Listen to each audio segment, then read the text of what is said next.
Sayani Ghosh ji.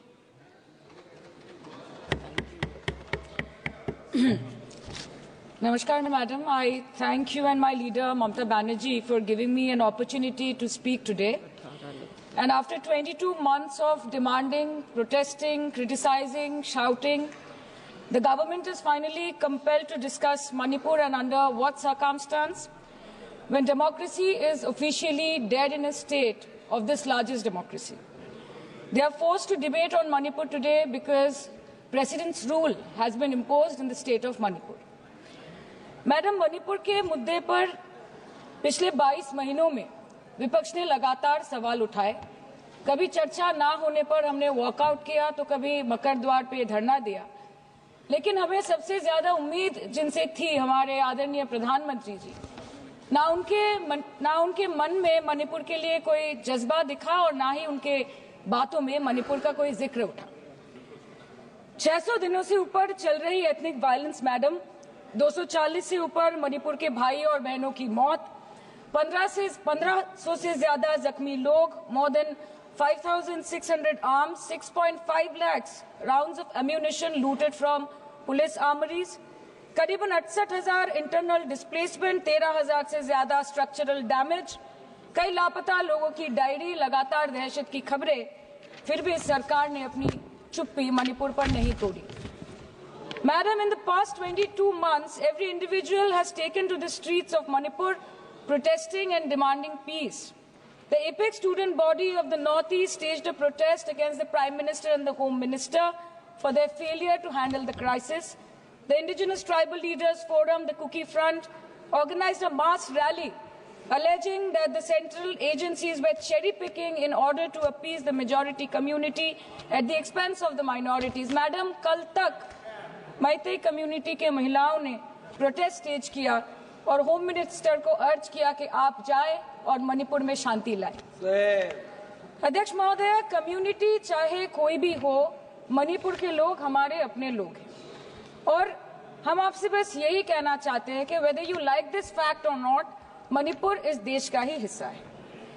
Ma'am, 550 से ज्यादा civil society organisations, retired bureaucrats, police officers, activists, lawyers, filmmakers, journalists, academics, writers, they had to unitedly issue a public statement urging the Honorable Prime Minister to speak out about the ongoing ethnic violence in Manipur, but there was pin-drop silence from the Prime Minister's end. और जब वो पहली बार बोले तो उन्होंने मणिपुर के अब के हालात के लिए कांग्रेस की तब की सरकार को कोसा, जबकि मणिपुर में डबल इंजन उन्हीं की चल रही थी।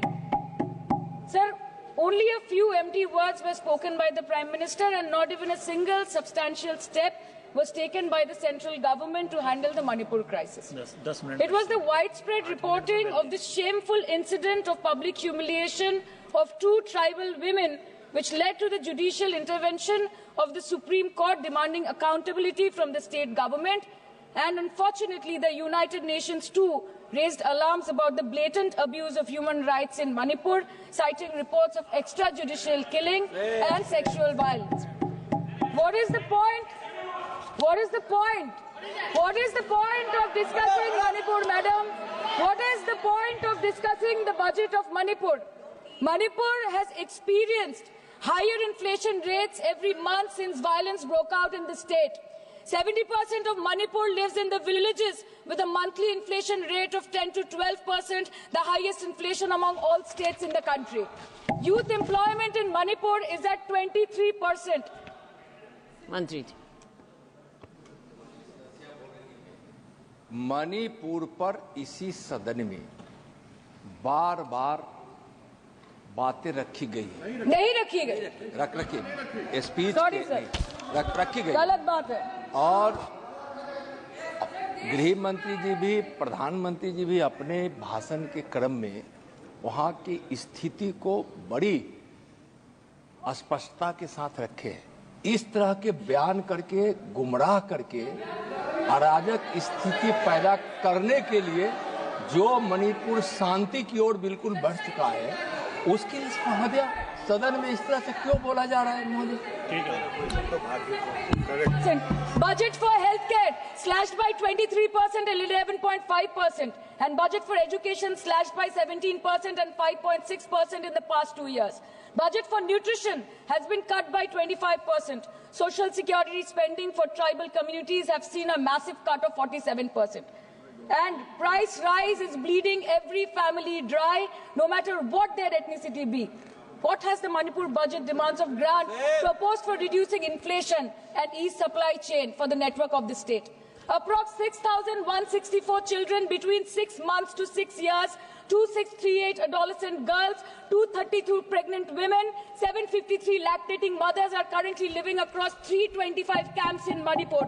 By April 2024, 554 babies were born in relief camps since the violence erupted, including 2 maternal deaths as per official data. Madam, media reports के अनुसार चुराचंदपुर के एक रिलीफ कैंप में 80 से ऊपर लोगों की मौत हो चुकी है, कभी ट्रॉमा तो कभी मैलन्यूट्रिशन तो कभी बीमारी से।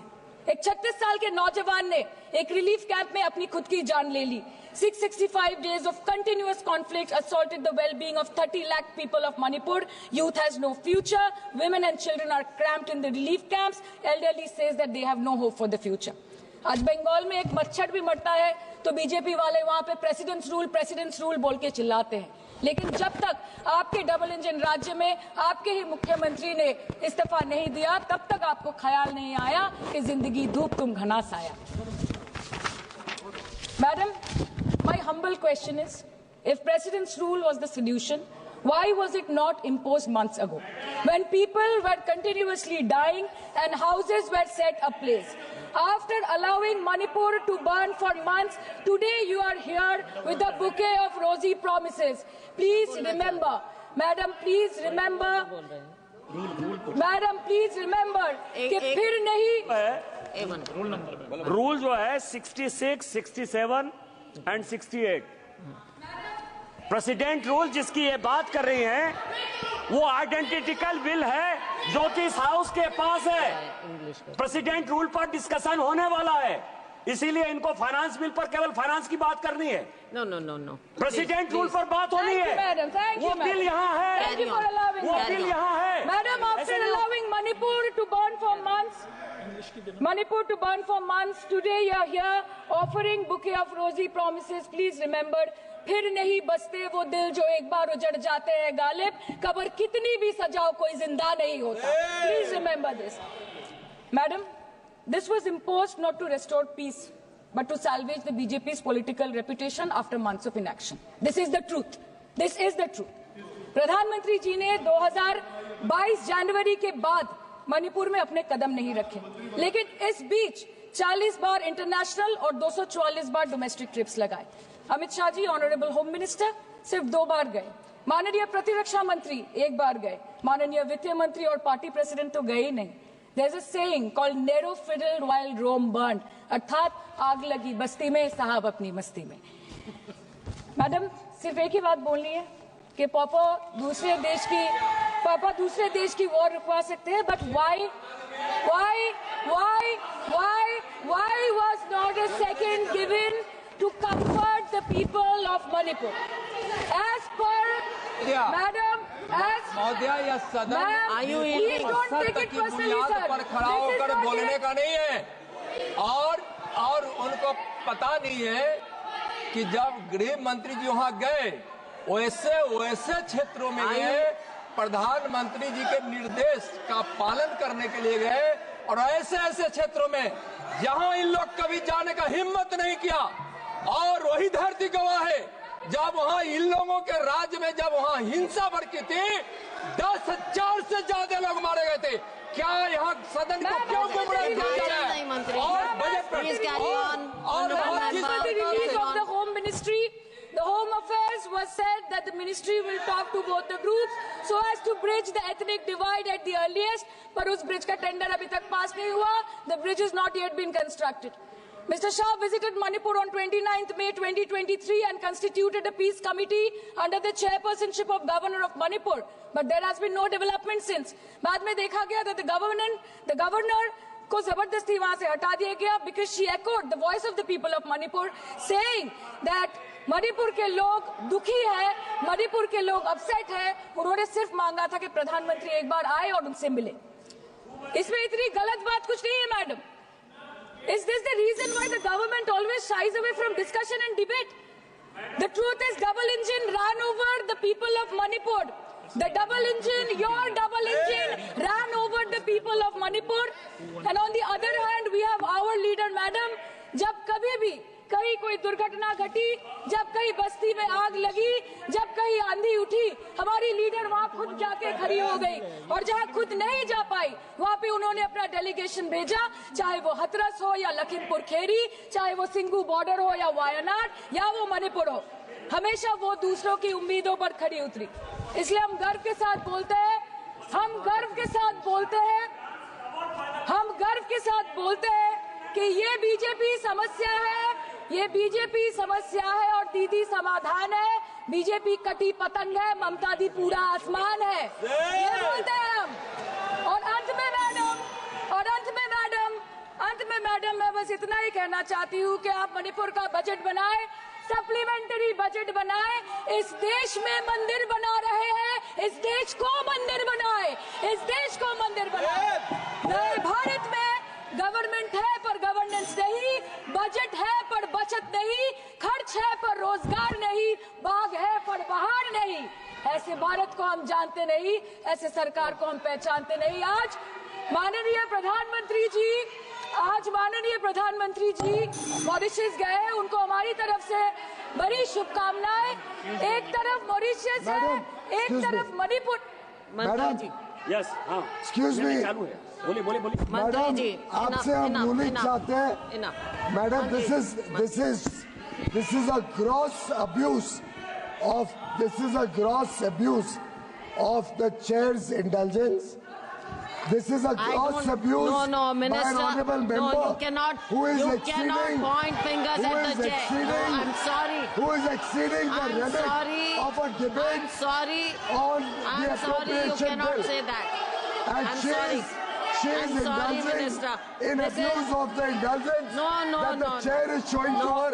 No, And this Minister. is absolutely not acceptable. Raju Bishta In ji. this house, Raju Bishta, when the boliye. appropriation bill is being Raju discussed, Bishta. the rules have to be followed. Raju Bishta. Please give us a ruling on 218. Honorable member Give us is a ruling on 218. Honorable member is referring to 218. Yeah. That is appropriation. Manipur appropriation bill. This is Manipur. Madam. Raju Bishta. धन्यवाद madam. Raju बिष्टा हो गया, इनकी बात आ गई है ma'am. हो चुका है आपका, आप बैठ जाइए अब। राजू बिष्टा धन्यवाद। हो गई बात, आ गई, रिकॉर्ड पे आ गई। राजू बिष्टा। धन्यवाद मैडम, आपने मुझे बोलने का मौका दिया, मैं आपका बहुत आभारी हूँ। राजू बिष्टा। दीदी आपका माइक बंद हो चुका है।